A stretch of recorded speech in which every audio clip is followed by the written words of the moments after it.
Hello and welcome to the Streets Never Forget podcast, Extra Streets. Extra.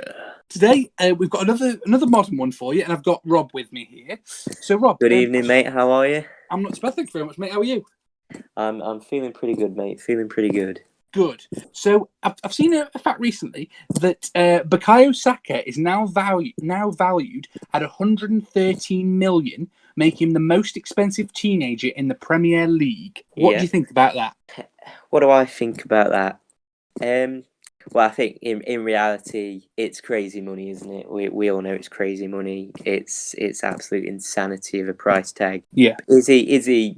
Without a shadow of a doubt, he seems to be an absolute quality player.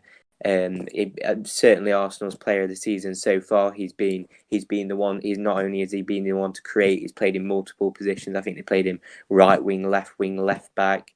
I'm not sure if he's even made an appearance at right back, but what he offers, what he's given Arsenal, you know, when we think of it in a season where Aubameyang hasn't hit the heights that we're so used to him seeing, he's sort of struggled a bit, hasn't he? Although I know he's not always been there. He's had injuries and other off-field circumstances that have sort of prevented him playing.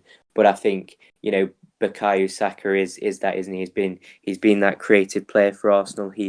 What's been refreshing to see from Bukayo Saka is that he's been willing to take on a man. He's not one of those wingers, you know. Sometimes you'll see a modern day winger, they'll look to come inside, and you never see a winger now sometimes take on a man. Whereas him, he's got the skill, he's got the pace, he's got the ability, he's got that raw talent where he wants to get at defenders, he wants to get by a defender. I think that's something Arsenal needed. I think that's something Arsenal desperately needed.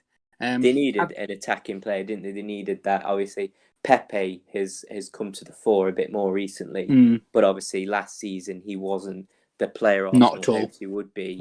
But certainly this year, he's been the real driving force, hasn't he? He's been the one to take a game by the scruff of the neck and produce a little moment of magic.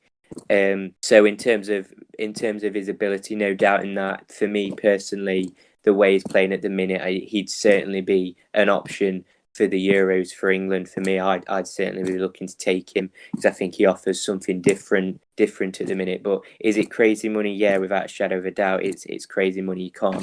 We can't. It's simply football has to get to grips with its finances. You cannot have a teenager worth 113 million, yeah. You can't have a teenager worth that much. It's simply ridiculous, especially when we're seeing, due to the pandemic, a lot of clubs in the lower leagues, you know, struggling for cash. You cannot justify a solitary player being worth that much. I mean, I am an Arsenal fan, but I think that's crazy money for somebody who's only really come to, you know, be really quality this season. 113 million.